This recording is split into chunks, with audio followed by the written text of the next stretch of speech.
right there, you see it? It is a turnip-tailed gecko, the largest gecko species in this area.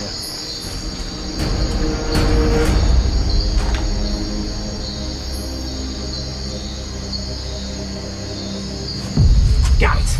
Yes! Got it! Wow, this one, oh, don't bite, don't bite, don't bite!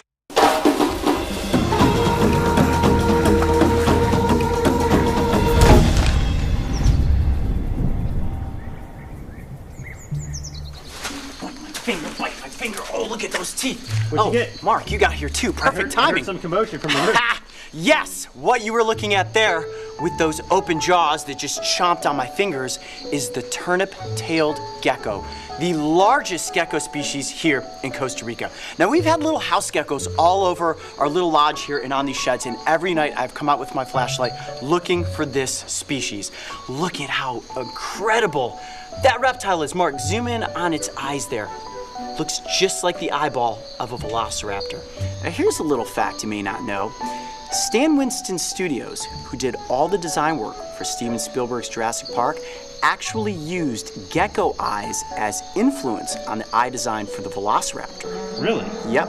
Look at that eyeball. I mean, the vertical pupil, it's yellow, all those little black lines running through it.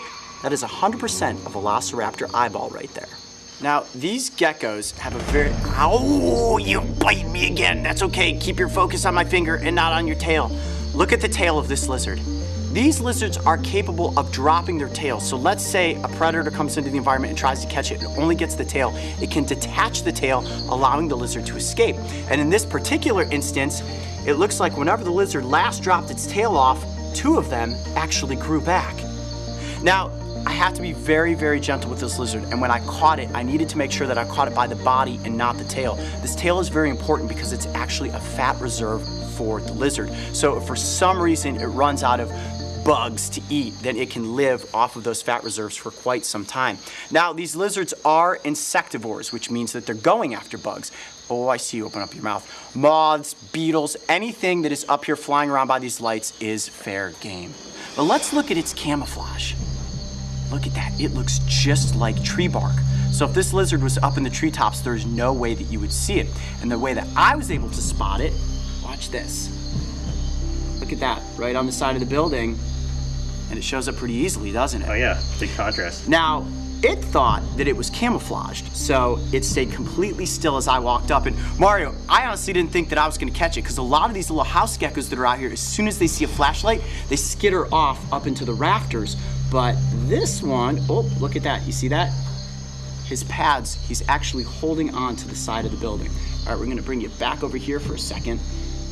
And while we're on the topic of those pads, let's take a look at this lizard's feet. Oh, don't you bite me again. I can see him starting to rear up. I'm gonna just bring his little hand out here.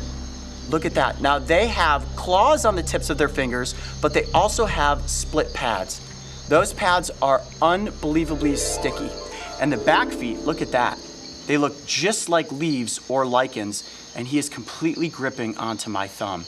Here, Mario, you're gonna hold hands with this gecko. Here, put your finger out there. What's up, dude? Give him a little high five. Can you feel that? Whoa. Look at that. It's like Velcro. Yep, completely sticks to pretty much any surface. This gecko can run right over glass. Now let's look at this real quick since he's got his mouth open. Can you see the color of that lizard's tongue? Yeah, it looks like dark blue, almost black. It is. That's one of the most unique features about this gecko. It has a dark blue tongue. Now that tongue is very sticky, so they can sit there and wait for their prey to approach, open up their mouth, and kind of like a toad or a frog. That's the noise that they make. Well, I make that noise. Wait, let's hear it one more time.